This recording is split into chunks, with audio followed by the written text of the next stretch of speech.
Well, greetings all. Once again, it is time for Unstoppable Mindset. I'm your host, Mike Hinkson, and today we get to have a lovely conversation with Teri Wellbrock.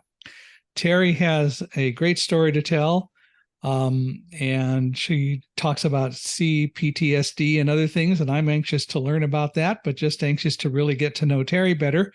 So we'll jump right into it. And Teri, welcome to Unstoppable Mindset. We're really glad you're here. Oh my gosh, thank you so much for having me. I'm very excited to be here. And I've loved our conversations that we've had beforehand. And we were laughing so hard at funny movies that we love. And it's going to be a Yeah, great conversation. yeah. Still not too much better than Young Frankenstein, but No, it's still one of my all-time favorites.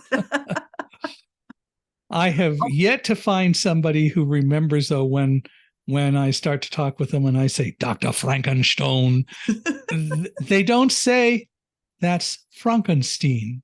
Right, right. Of course, if they did that, then I'd go, so it's Frederick Frankenstein? Yes. And you must be Igor. No, it's Igor. It's Igor. Well, they spelled it Igor. Well, they got it wrong then, didn't they? Oh, Mel Brooks.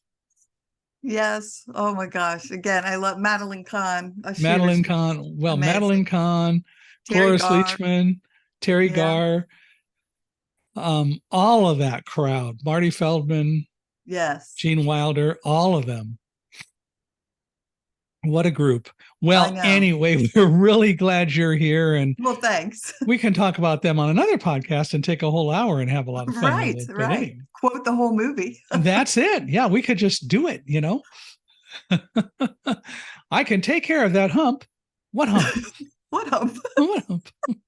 You're going to have me snort laughing here.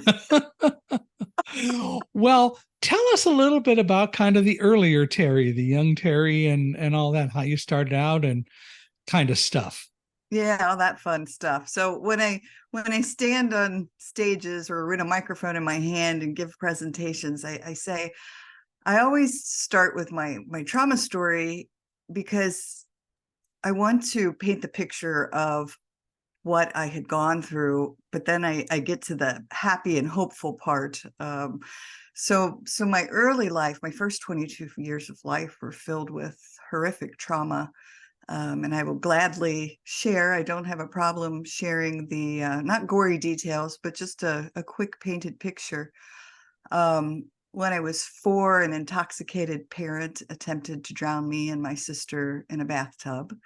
When I was 5, I was sexually molested by a 16-year-old neighbor. When I was 9, I was sexually molested by a 19-year-old neighbor when my mom sent me to borrow a can of soup.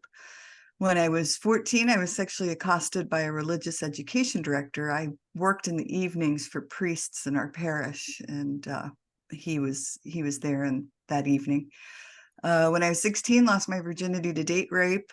Later that same year, I was attacked by a gang downtown Cincinnati and sexually accosted. Later, when I was 17, a police officer involved in that investigation asked my parents if he could take me to dinner to celebrate the convictions for that gang attack. And my parents were like, oh, he's a police officer, of course. But he did not take me to dinner. He took me back to his apartment where he attempted to rape me. 21, I was involved in a bank robbery. A gun was held to my head and my coworker was stabbed 3 times with a hunting knife. I switched to our main office where my 19-year-old sister worked. And 3 months later, the same assailants who had not been caught would come back, only this time would pull the trigger and murder my coworker. I had run from the back of the bank and came face to face with the second armed assailant, and he pointed his Luger at me, but the gun misfired and my life was yet again spared. My dad was physically abusive during the first 10 years of my life. So my life, those first 22 years were filled with chaos. And after that second bank robbery, started to have horrific panic attacks and not understanding the impact of trauma on the body, particularly for children and not being able to process trauma.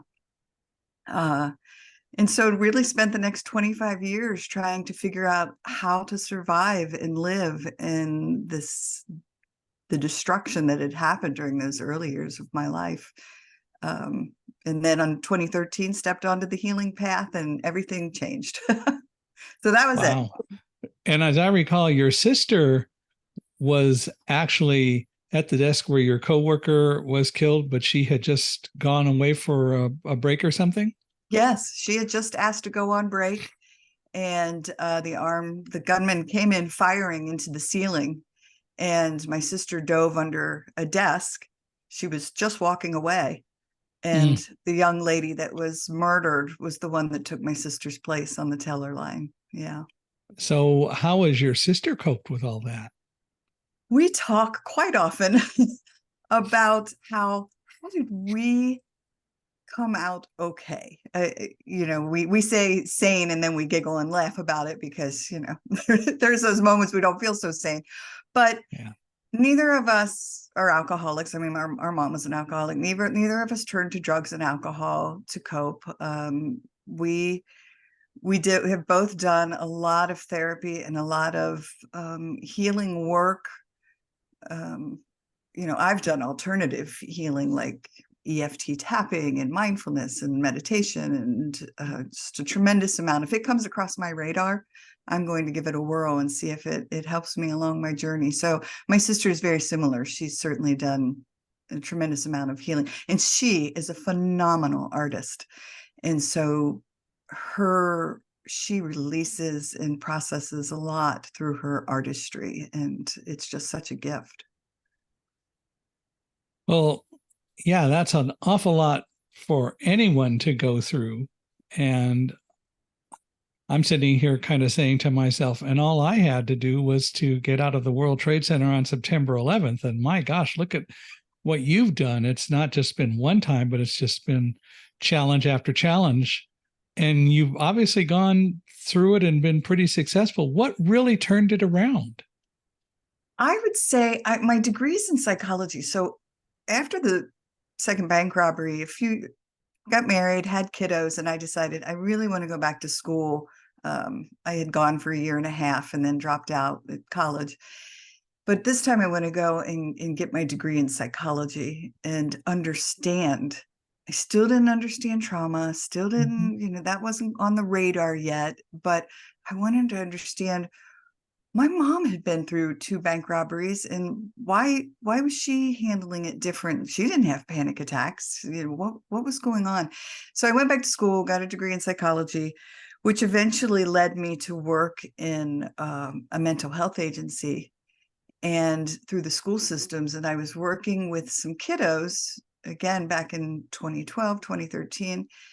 And we were doing things like kid yoga and art therapy to work through feelings that were coming up. We were doing bullying work. We were doing a lot of those things. And it was like this, I don't know if it's an angel whisper, an aha moment, whatever it was, but it was just like the light bulb went off. And I remember being at home and thinking, holy moly, this stuff is helping me. And I realized in that moment, like, I was working with these kids that really little Teri, like little me, was still inside there going, I need this. I need all of this. And so I ended up reaching out to a counselor and saying, I need help with this. And after a few sessions, I think she realized that it was beyond her abilities. And she said, Teri, have you ever considered EMDR therapy? And I was like, what the heck is EMDR? Yeah, what Which is is that? eye movement desensitization and reprocessing. So Hmm. it's a therapy that was developed by Dr. Shapiro, and she was working with soldiers returning from war, and realized that during therapy sessions, she would notice that their eyes were moving back and forth, similar to REM sleep. Hmm. And they were processing the trauma similar that we do with again, in REM sleep when we're dreaming. And so she developed this process where those who have been through traumas can either look at a light bar and have their eyes go back and forth, or hold on to vibrational paddles, which I did. I kept my eyes closed because I found I was too distracted peripherally. Hmm. But if I kept my eyes closed, I could hold these paddles and they would vibrate left, right, like zzz, zzz, zzz, zzz, back and forth in my hand, and it would create the same movement in my eyes. And then I was able to return into traumatic events. So we would specifically go back to the first bank robbery or an event that had happened, and I would allow body memories to come back or visuals to come back, whatever it was that would surface. And then slowly over 4 years, 98 sessions, we processed so much of that trauma. Yeah. Interesting. I'm sort of sitting here going to myself, I wonder how that would work with a blind person, but I guess with the vibrating paddles, because we don't, especially blind from birth, eye movements are pretty foreign to me, but I know that they're there. So it'd be interesting to explore that someday. I so was thinking it as it was coming out of my mouth. I thought, oh my gosh, I wonder if they've ever done EMDR with someone who's blind, because do blind people, do the eyes move during REM sleep? Sure. I'm sure they do. Yeah. Dreaming is dreaming, and with dreaming we use the sensations and the senses that we have, but I think REM sleep is something that is common to everyone. So I am sure that it would be, and that it is. I'm never awake to know whether I exhibit it, but I'm sure it does. Right. Yeah, I would be real surprised if it's not. What I don't learn to do is to have control over eye movements, and maybe that's why it's not an issue. It'd be the same thing, blind or not, because I don't know how to look up or look down, but that doesn't mean my eyes don't move. Right. And so I'm sure that REM sleep is there, and since, as you pointed out, you use the paddles, which essentially allow for the same sort of thing to happen. I wonder how that would work. It would be interesting to explore that. Yeah, I had one therapist or a counselor that had tried where I had earphones on as well, and it was like the sounds in alternating ears.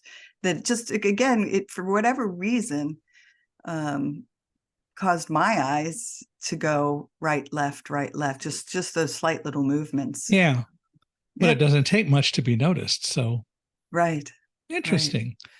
Yeah. I'll have to research it. I think it would be an interesting thing to explore. The reality is eyesight's not the only game in town, but it doesn't mean that we all really function differently. It's just that we use different techniques to get to the same place. But some of these basic physiological sorts of things, I think, are pretty common across the board. But it would be interesting, and maybe somebody who's listening to this will reach out and have comments for us, which would be fun to hear. Yes, let me know. Yeah. Let me know if you find something out. I'll let you know if I find something out. Yeah. There you go. Well, but nevertheless, you were able to overcome all of it and able to move forward. So you went to college, yeah, and got your degree. You got your psychology degree. Yes. Did you go to get any kind of a master's, or? I didn't. I was going to go on for my PhD in psychology. I wanted to work with kids, and I took a child abuse course. And again, it was one of those moments where it was like, Teri, in hindsight, I say, oh, you should have known, because I just remember being so overwhelmed. Yeah. By the content, the videos that we were presented with, the reading materials. I think that was the time I read A Boy Named It, or A Boy Called It. And it was, about horrific physical abuse and emotional abuse. And just remember crying, so much struggle with it. And I had the conversation with myself of, I don't think I can do this, because I would want to take every one of these kids home with me and just show them what, being protected and safe really is. And or I'd want to, kill the parents. Again, not understanding trauma, because it wasn't on the radar at that time. Because this was I graduated in 99. So it was just starting to be talked about, the impacts of trauma. Yeah, that's the other part about this whole concept of mental health. and growing is that for the longest time we never would talk about it. I was actually talking with someone, I think just yesterday on one of our podcast conversations, who said that, when they grew up, which was in relatively the same kind of time frame that I did, children were supposed to be seen and never heard, and they were discouraged from talking. And so it's only in more recent times that we start to really hear that kids and adults start to really talk about some of the things that go on in their lives, and they are the better for talking about it. But unfortunately, we still have all too many people who say, we don't want to talk about that. That's not relevant. Right. Oh gosh, talking about it. That's one of the biggest things one of my favorite things to discuss is the importance of putting our stories out there, sharing our truths.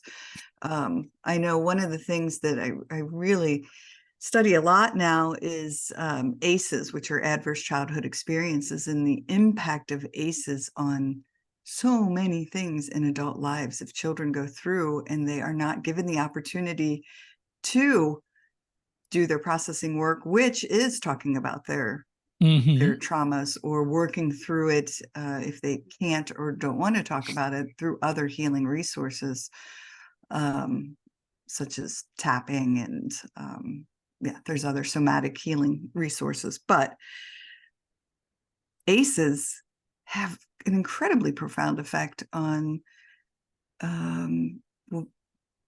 having cancer, having heart disease, physical ailments, suicide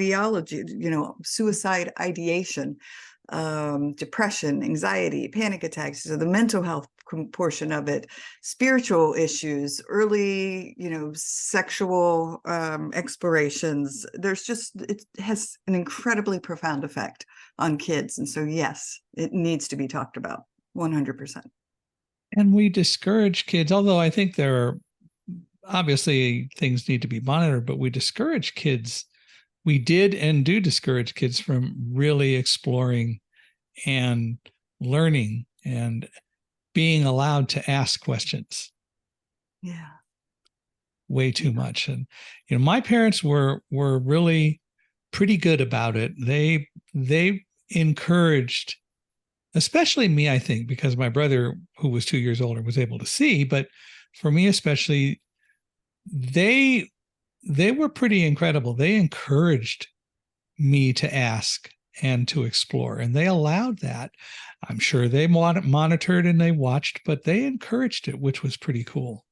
Yeah, I certainly did with my 3 kids, because I wanted them to have such a different experience than I had, because, my dad was, he was 6'6", 280, big, strong guy, very violent my first 10 years of life. But my dad sought counseling, and I'll never forget when he sat me on his lap at 10 years old and said, "Teri, I realize now, after meeting with this therapist, that I was taking my frustrations with your mother's alcoholism out on you girls and hitting you, and I never should have hit you, and I'll never hit you again." And he didn't.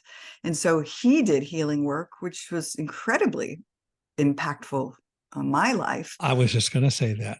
Yeah.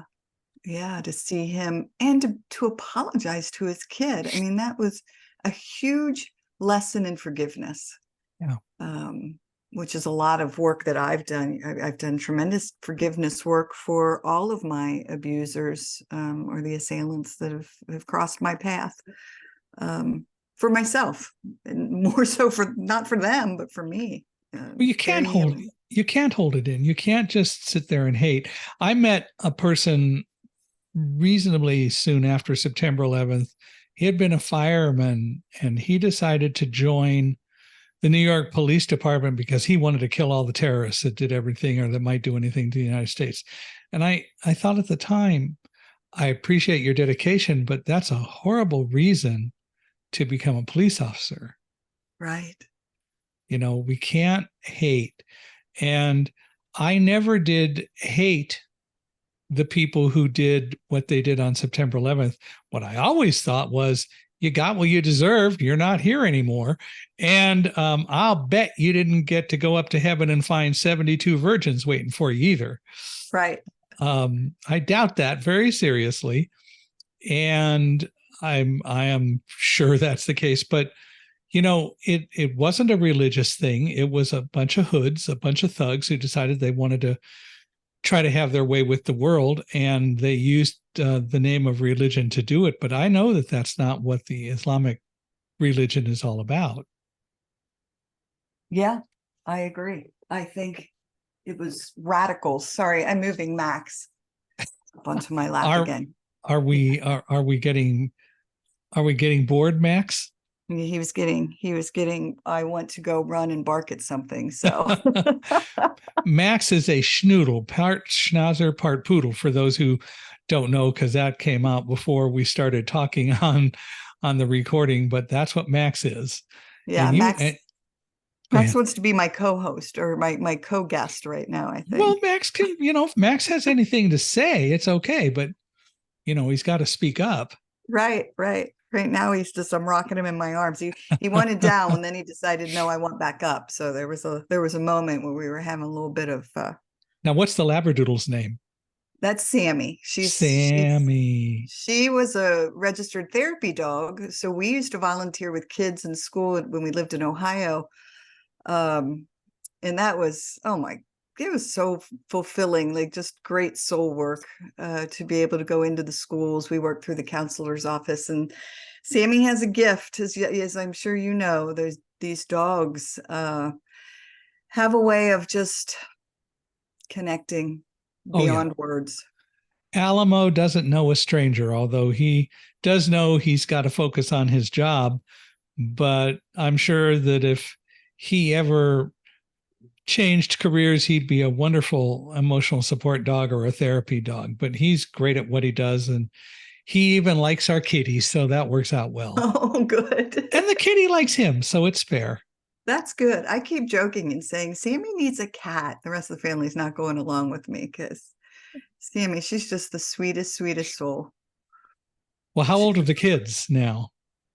Your children, your children, kids. Yeah, your children. The human children. Those are the ones. They are. So I have my oldest son is in Denver. He's going to be 30 this year. I just can't get my head around it. And then my youngest son is 27, and then we have a 17-year-old daughter. So they're all great, wonderful kids. And then Sammy's got a birthday coming up. Gosh, next week, the 23rd. And is your daughter going to be a senior in high school? She is. Yes. Wow. I know. I said she's headed off to take the ACT in a different city tomorrow. She just left. And so, yeah, all that fun stuff. We get to go touring colleges. She wants to be a pilot. Is that not crazy? A pilot? Yeah. I'm just so blown away because I see those jets up in the air and I think, how does that tube fly and not plummet to the earth? And here my kid wants to fly. So she flew a plane at 16. For Christmas, we gave her a discovery flight, and they took her up. An instructor took her up. He lifted it off, but once it got into the air, she flew it the entire time over the islands here in South Carolina, and then flew it back to Savannah International Airport, and he landed it. So, wow, that's pretty cool. Well, if that's what she wants to do and she ends up being good at it, then great. Yeah, I think she'll really pursue it. So she wants to fly for Delta. A lot better than being a driver on the road, I'll tell you. Oh, for sure. Jeez. I still am of the opinion that we can't have autonomous vehicles any too soon, because we need to take driving out of the hands of drivers. I say it all the time, and people think I'm crazy for it because I say self-driving vehicles, at least that will give you a better chance of surviving someone else that's driving crazy. So yeah, I think it's awesome. I say we makes sense to me. Yeah. So you've obviously become much more aware of yourself, and you have thought about and obviously decided to move forward and not let all the stuff that happened to you take you down, if you will. How did you do that? And how, well, let me just do that. How did you do that? And, you know, do you still think you have a ways to go or what? Yeah, that's a great question. And I used to ask myself that a lot. I would be like, how did I make it through all of that? What? Because people would tell me all the time, Teri, you radiate joy. You just have this light about you. And then they'd hear my story and they would say, how did you get through all of that? And you still just have this joyousness and for life. One of my nicknames, and I don't know, am I allowed to say a cuss word on your show? Well, if you want. So one of my nicknames is Glitter Shitter. Okay. And because people are just like, you're always looking at the positive, you're always just, and so I didn't understand for a long time, again, until I started doing my trauma studies and understanding resilience and the Mm, importance of resilience. And so I had people in my life that helped me not just survive, but believe in myself enough that I had built an incredible amount of resilience and ability to overcome. And my grandma Kitty was, quote unquote, my babysitter. So my mom worked full time, and my dad would try to run various businesses. He struggled a lot because they would fail and then he would start another one. But my grandma was the one that was home with me and my little sister. And she was the kindest, most loving, most gentle soul in simple things like just peeling me an apple or sitting me on her lap and watching General Hospital together. I mean, it was just simple little gestures of love and kindness that helped me survive the chaos that was going on around me constantly. mhm. My best friend's parents were, I would spend the night a lot at her house because it was just a gentle, kind place to be. Her parents were very loving, kind people, and I felt safe there. And so Did they know some of the that things that were going on with you? nobody knew. Uh-huh. Nobody Okay. knew. I didn't share any of it until Yeah. I was in my 30s. Yeah. Yeah. But you felt safe there, as you were saying. Yeah. Yeah. So it just, again, and I had a teacher. So we talk about trauma and particularly ACEs, adverse childhood experiences, in kids, and what it is that kids who are going through difficult situations, maybe addiction at home or physical abuse or divorce or whatever it is that's causing some chaos in their life, bullying at school. And that one of my previous podcast guests, Dr. Janine McConaughey, she was working on a program, and it was hashtag one caring adult. And Mm, that's the key. That really is the key. It's having those people in place that help a child believe in themselves, help a child know they're loved, help a child know that somebody is looking out for them, someone cares. That makes a powerful difference. yeah. You mentioned that you wondered sometimes with your mother being an alcoholic and so on, and that you didn't take that path. Did she ever change her path, or did that ever? Did she ever get any better? Yeah, and that's such a great story. Oh my gosh. So my mom just died this year on my birthday. Oh, So March 14th of this year. But my mom was a severe alcoholic my entire life. And in her early 80s, she hit her rock bottom. I was visiting my son in Colorado. We were in Estes Park having a beautiful vacation, and the phone rang, and that was the hospital saying, "Hey, your mom is here. She's been detoxing, and we need someone to come pick her up." And I was like, "I'm done. I'm done. I can't do it anymore." I was always the savior. I was always the good girl, the one that would go in and clean up the mess and make everything better. And I couldn't do it anymore. It was a very mm, codependent relationship. And so I walked away from her for 3 months, and it was the hardest thing I'd ever, yeah. ever, ever done in my life. I cried every day. I thought I was a horrible human. But it was during those 3 months when my sister had walked away, the grandkids had walked away, I had walked away, my dad had died years before, and she was left to pick herself up By herself. by herself. And she was a very religious, very Catholic person. So she had a talk with her Jesus picture hanging on her wall. And she did it.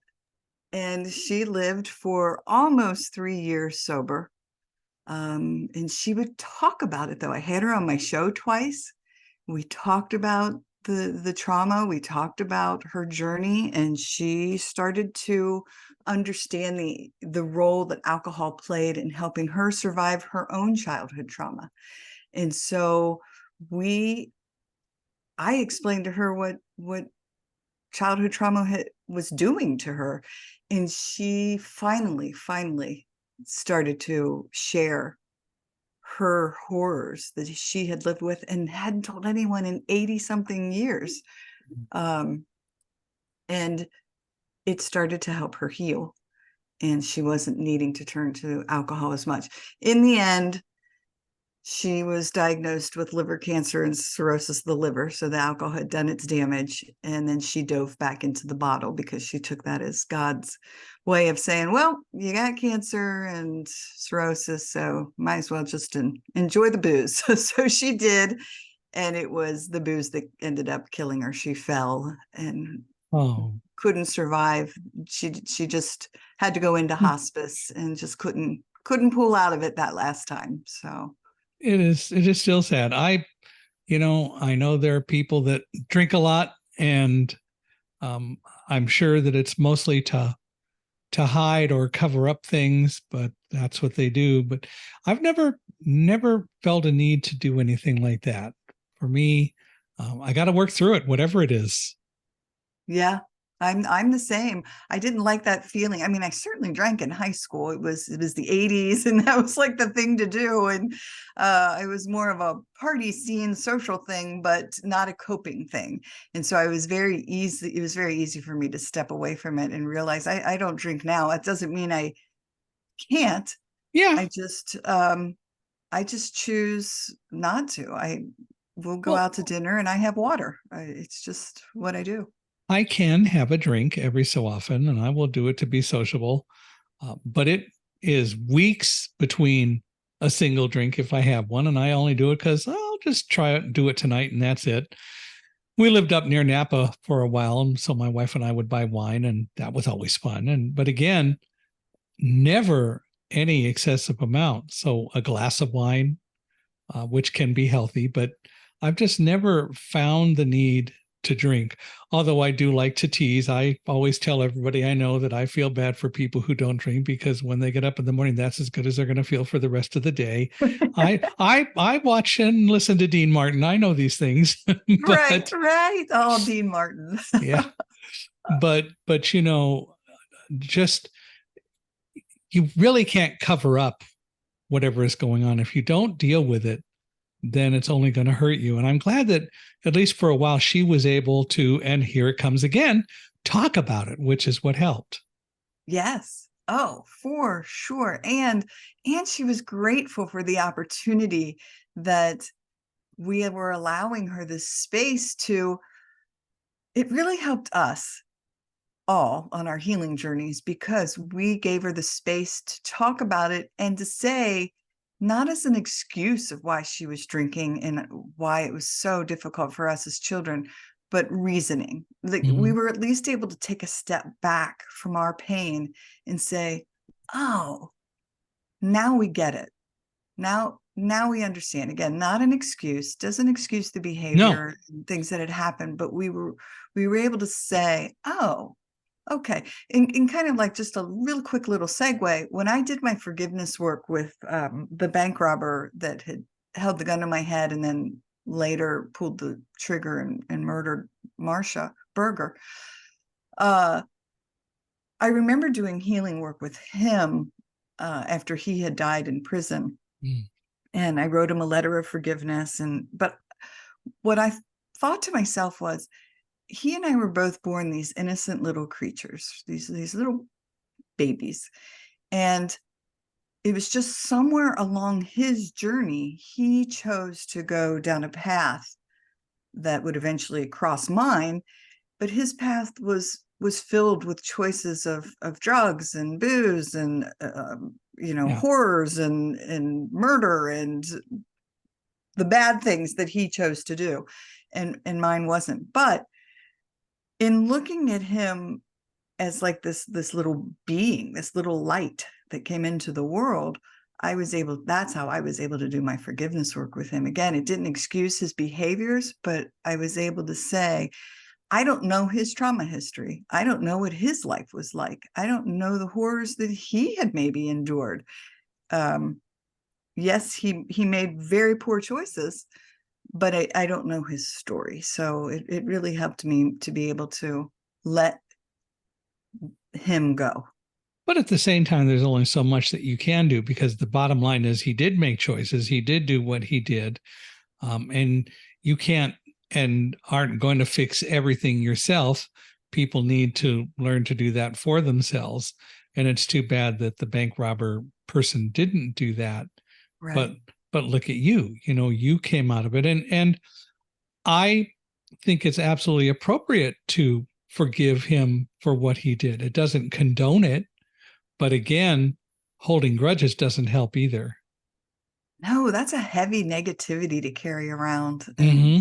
no, I'd rather enjoy life and all the beauty that surrounds us, instead of carrying him and his weight with me.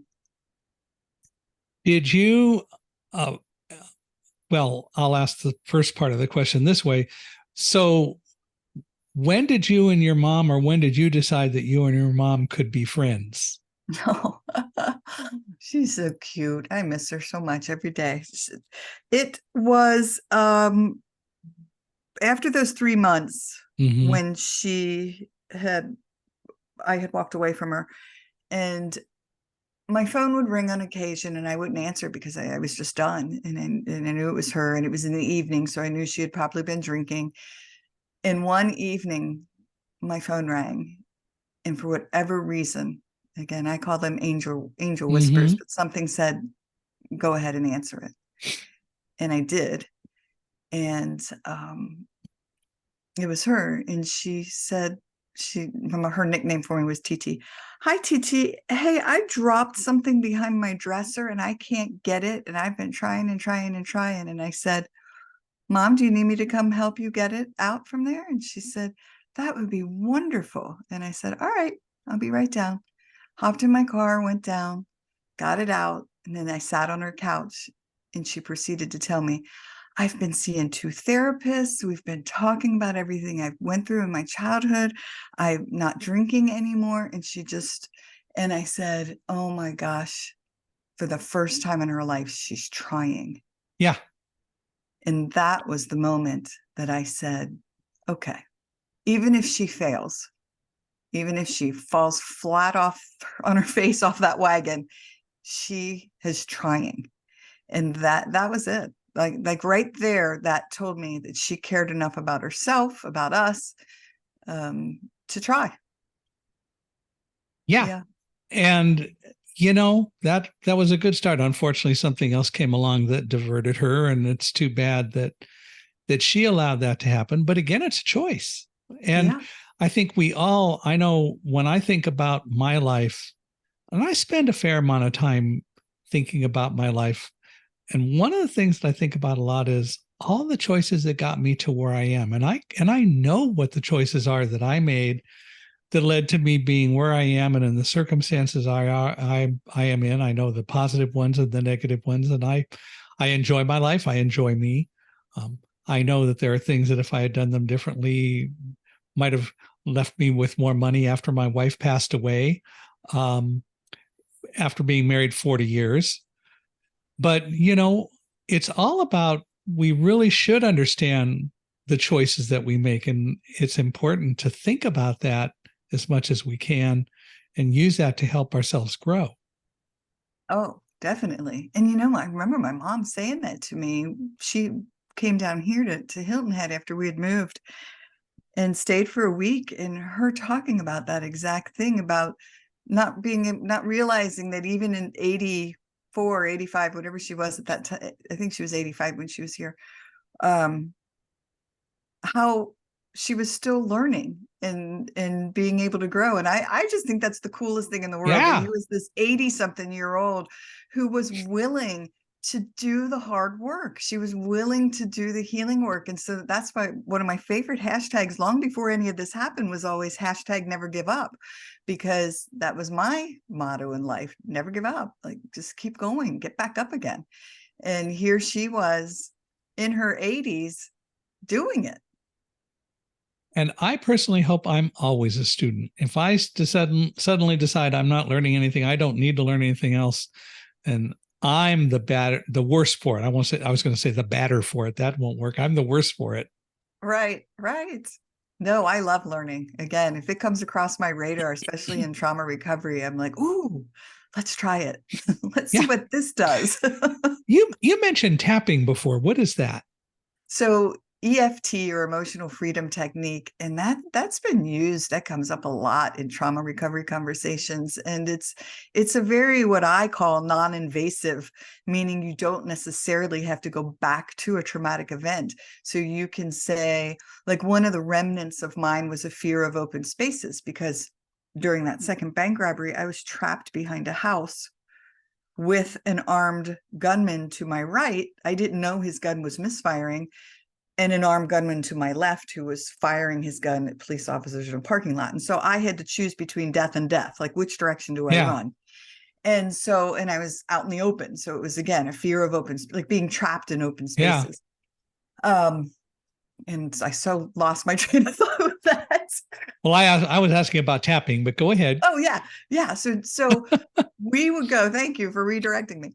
So we would go, not necessarily, like, people can go not necessarily to that trauma event, because they may not know why they're having, what's bringing up maybe a fear of open spaces. So you could go to, oh, I'm sitting on a beach and I'm having all of this anxiety. My legs are tingling. I'm having the urge to run. I feel like I need to hide. My eyes are darting around looking for, like, where's the danger? And so tapping, what that is, it's a process that you walk through. And again, I've done it. And so I'm not a practitioner, so I'm not going to do this justice, but it's a process of talking to yourself about that particular feeling, and then tapping on different parts of and there's a whole system to it. It's like, in between your eyes, next to your eye, under your eye, under your nose, on your chin, your collarbone, like there's different, like, look like a monkey, like under your armpit. And you walk through this entire process. And again, it's a matter of disengaging the emotional attachment to something, the event, or again, whether it's the trauma event itself or the sitting out on the beach in a wide open space, and what's coming up with that, if that makes sense. It does. I'm with you. I understand.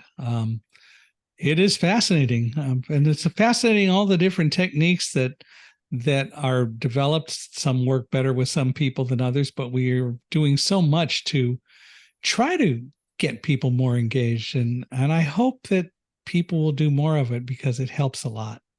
Oh, I tell you what, somatic healing came across my radar recently, and I was terrified to fly by myself. But my mom was so sick and in hospice, and I knew I had to hop on that flight. Like, I had to go. I had to go be with her. And somatic healing had come across my radar. And that was, for me, this particular somatic, because there's various ones, was placing my hand on a body part that I was feeling a lot of adrenaline surge and tingling. Okay. And I would place my hand and I would just say, I'm here. I recognize. What are you trying to tell me? You are safe. And so I would walk through, but it was recognizing these body parts that were very active, very alert. The energy was just, tingling.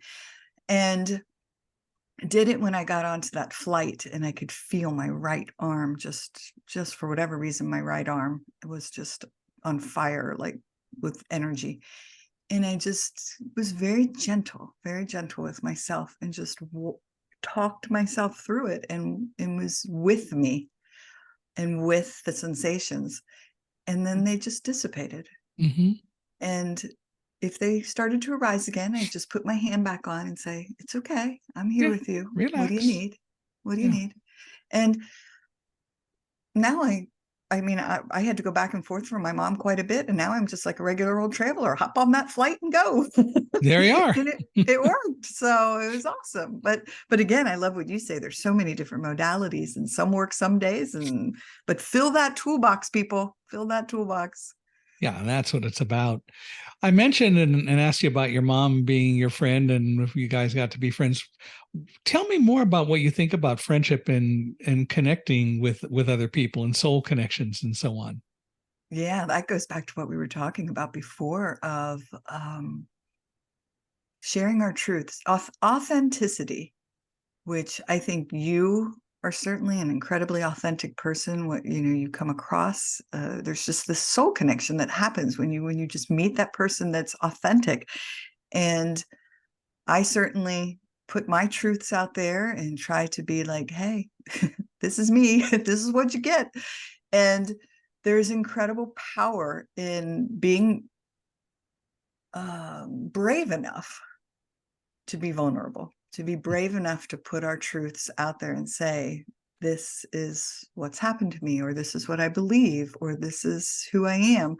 And when that happens and you're brave enough to do that, it's incredible the gifts that will come to you through connection, and the people that will come across your path and be, I don't know, moved, inspired to connect with you. Mm-hmm. Yeah, it's a gift, truly. It's a gift for yourself, but it's a gift for others, because it allows them then the opportunity to say, oh my gosh, me too. When I started putting my truths out in Facebook world, when I first started to say, I can't do this anymore, I have to set it free. And I started to put tidbits out about what I experienced in my childhood and my early life, I would get private messages or texts or phone calls from people that would say, I've never told anyone before, but, Yeah. and then they would open up and they would talk and they would share. And so it gives other people the opportunity to share their truths. Which helps you be able to say, which we've talked about a little bit, I get it, or me too, hashtag me too, Right. and why that is clearly so important, because if you can create that kind of a connection, and the issue, of course, is it's got to be genuine. Right. And I think it's pretty easy for most people to tell if you're really sincere or not, but it's so important to be able to do that. Yes. Well, that's that authentic piece. It's just, again, I've become such a fan of energy and energy exchange. And there's just those certain people that you meet. It's more often than not I meet beautiful souls, but every now and then you just meet that person that I'm just like, nope, nope, that not. This is going to be a big old no for me, and I'll just gently walk away because it's not there. It's not real. And maybe that's a guarding thing, that they've been through trauma and they have up these walls and they're trying to be something that they're not. But I just know enough for me to walk away from it. So, yeah. Yeah. Well, what if I think you've talked about this some, but you've obviously adopted some strategies and coping skills that really help you, and you also talk about them, which is great. So you're a great storyteller, which is important. But what are your favorite coping strategies and strategies that you use that you also do share with others about hopefully helping them to move forward? Yes. Well, I would say my biggest is mindfulness, but I've also incorporate that. So it's a practice. I literally put it on my calendar when I first started doing it, uh, on my to-do list. It was like, um, whatever it was, edit podcasts and write a chapter and whatever it was. And then I would literally put mindfulness practice on my to-do list for the day on my calendar. Because practicing it, then it was creating a new habit, and it just became such a part of my daily life that I just do it now without even thinking. But what that was, one of my favorites is 5, 4, 3, 2, 1 mindfulness. And that is using your senses to be in the now. So not in the traumas of the past and not in the worries of the future that are usually triggered by the traumas of the past, but right here in the now. Like, what can I appreciate the beauty right here, right now? And so the 5 senses are, so I'm trying to remember the order of them, but oh gosh, listen for or look for 5 things. Now I realize I'm talking to someone that's cannot see with your eyes, but look Just for remember 5 the things. dictionary says to see is to perceive. There's more to it than Right. eyesight. Yeah. Eyesight's So not the only game in town. It's fair to use. It's right, okay. right. All right, good. Because once we get past 5, which is the using your eyes to look for things, it's using your ears to listen.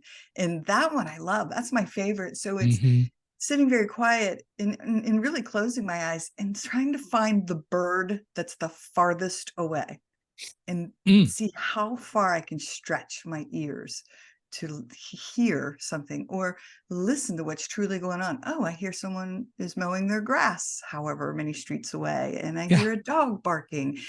And then 3 is touch and just, but using it to describe it in tremendous detail, like, oh, I'm touching this leaf and it's got some bumps on it, and it's soft on the underside though. And so it's really just using mindfulness to bring ourselves into this moment and being able to then use some breath work to calm our bodies and just really just be here in the now.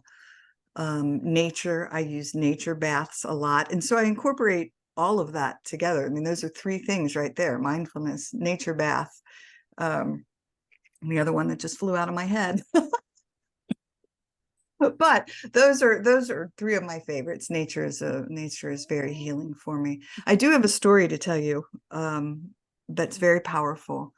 And so meditation and mindfulness, I was gone up to the little beach in our neighborhood, and I was very, very, very sick with mycotoxin poisoning after moving into this house. The house had been filled with toxic mold and been condemned, but they lied on the disclosure and didn't tell us. And the house had been rehabbed, so it looked gorgeous, but lurking behind the walls was a lot of mold. Oh. And it made me very, very ill. And so I had lost 58 pounds. I had a rash all over my body. My throat was closing up with foods. Like, it was very bad. So I'd gone up to sit on this beach and was praying and crying. Prayer is another one that I use. And really meditating in meditative prayer and asking God, universe, angels, Holy Spirit, whoever's listening, whoever's here and around listening, if you could please, please, please give me a sign that I am on the right path with this healing journey and that I'm going to make it through this. And my eyes were closed and I said, if you could just send me some big neon sign, like some dolphin would be great. I'll call them Dolphin of Hope. And if you could just send them across my path. And so I said, all right, dolphin, I'm ready for you. And I opened my eyes. And when I did, what I think was 20 dolphin fin popped out of the water right in front of me. It was probably 4 dolphin that just kept, coming up and going back under again. And I sob cried because to me, it was so powerful in being connected in that moment and just allowing this, I don't know, miracle, this answer to come to me and welcoming it. And it did. And I knew in that moment that I was going to be okay and that, somebody was listening. Wow. Well, there you go. And you got your sign, which is all you can ask for. What do you mean by mindfulness? Mindfulness is, to me, I don't know if it's the definition that the practitioners use, but for me, mindfulness is being mindful. So very purposefully connected with the now, meaning this moment. So if I were like, I could say, oh, I'm looking at this blue light on my camera, and I love the color of the blue, and I would be very attentive about that particular blue, and then say, oh my gosh, Max is in my lap and he keeps trying to lick my hand and it's tickling my fingers, and it's funny, and so I'm rubbing his little belly and I'm like, oh, I love his little soft belly. So I'm talking to you, but meanwhile I'm being very attentive to the fact of all of these things that are happening right here in the now. And so for me, that is mindfulness, and being very present And here in aware. this moment, this very beautiful moment. I'm having a wonderful conversation with another beautiful soul, and again, holding Maxie on my lap. Well, and I told you about our cat, and I have not heard my cat once yell at me during all this. So she must be fed up for the moment anyway, All right, which is that's a good good. thing, which is a good Yeah. thing. If you could reach as many people in the world as you wanted, who would you want to reach most? Oh gosh, I would say trauma survivors that have gone through, um, not that it's a trauma race. I want to say four or more, have an ACE score of four or more, which the ACEs, it's adverse childhood experiences. Mhm. You can do a score. So it's like, were your parents divorced? Did you experience physical abuse? Did you experience sexual abuse? So you give yourself a point for each of these different things on this Mhm. score of 0 to 10. But those who do have a 4 or higher, they just tend to struggle that much more with so many different things, from addictions to, again, physical ailments and so forth. So that's my target audience, really, because I've lived it, and I want to tell all of them, no matter what you have been through, no matter what you have been through, you can reach this beautiful place of joy and tranquility and be happy and love life. And um yeah, no matter what you've been through, it's okay. So, as a person who's been very involved in psychology and also podcasting and so on, do you work with people all over, or what do you do these days? Yes, well, my show, which I know as a podcaster, you probably watch these things too. It's been downloaded in 125 countries, top 2% globally by listen score out of 3.1 million shows. And so that's my soul work, is to put these beautiful conversations out with healers from all over the world. I recently did a Healers of Hilton Head series with 20 different healers in this area on island, just to show, even though it's a global audience, that look within your own community and you'll be amazed at how many options are available for Mhm. healing. And again, from somatic to I did a salt cave, which was a lot of fun. You sit in a salt cave, and so that was doing some healing work on my Hmm. body. And again, it's fun to learn all of this and all of the different things that are available. I'm continuing to write my book, which is my memoir, but it's teaching memoir. So it's about lessons I learned along the way. And I've been writing that for 10 years. It's been a work in progress. And I think my mom passing was that last little bit I was holding on. So it's about 90% complete. Um, but she gave me her stamp of approval and said, Teri, it's time. It's time to put it out there. So I'm like, Oh, okay, good. I will finish that up for you, Mama. So doing that, I put out a monthly Hope for Healing newsletter. Yeah. So my mission really is to just put messages of hope and healing out into the universe, and share my story. I go on other shows, and we wrote a little children's book called The Doodle with the Noodle about Sammy, our therapy dog. And yeah, that's what I do. Do you do any coaching or create courses or anything like that these Yeah, I have days? some courses available. They're out there, but still works in progress of working on those. I've contemplated doing coaching. So yeah, that's on my radar as well. Uh, Monetizing the podcast. There's a lot of, I don't know, I struggle with that one because I think, and again, I'm getting a lot of messages from other podcasters who say, of course you're allowed to monetize your podcast. And it's a gift, but I don't know. I still am. That's another work. I think that's imposter syndrome. That's one of the lingering things that I still working through with all of the trauma remnants that I had worked through, is thinking that my message is worthy. Let me tell you my view as a speaker, as a keynote speaker since the World Trade Center and so on. I find that people who are willing to pay you for what you do and who are not as interested in nickeling and diming you as really paying you and getting the benefit of what you have to offer are also much more likely to take seriously what you say. I've had situations where people say, "Oh, we only have like $1,000. We just can't pay more, no matter how famous or how good or how intelligent you are. We're just not ever going to pay more than that." And they're always the ones that are the hardest to work with for a variety of reasons because they don't take it seriously. And even some of the times that I've agreed to donate my time, it can be a challenge, and they tend up being more of a challenge than anything else because they think that you should be obligated to do this as opposed to they really appreciate and are willing to do what's necessary to bring your knowledge and wisdom into whatever it is that they are about. So That makes so much sense. I think there's a lot of value in charging, well, or coming up with some monetization scheme for the podcast. It doesn't need to be grossly, hugely expensive.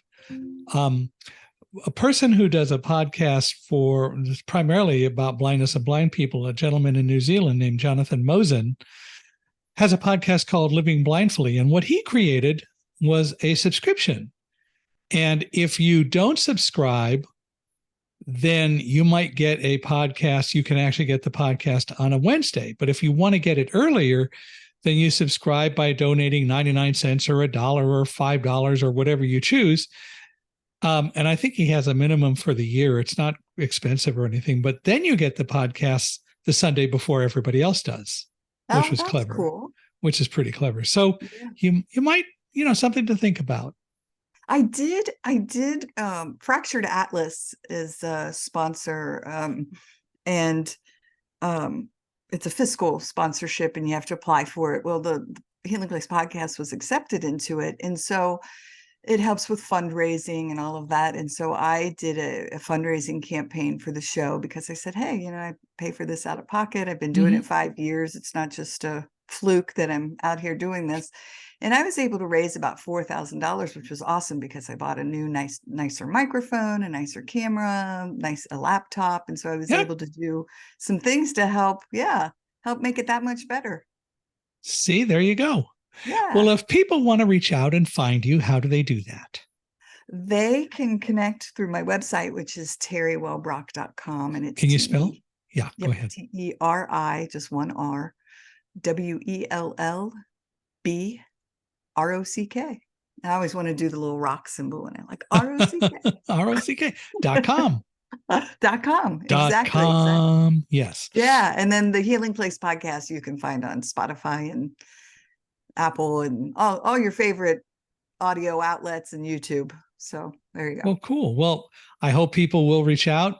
I really appreciate your time and all of the valuable and invaluable insights that you have given today. It's been a great story, and I very much really appreciate you being here and value all that we've had a chance to do, and we need to do it again.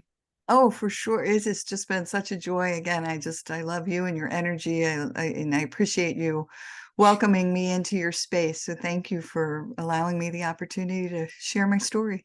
Well, thank you. And I hope all of you out there liked what we did today. Please give us a 5-star rating wherever you're listening. And I would love it and I'm really appreciate it if you would reach out to me and give me your thoughts.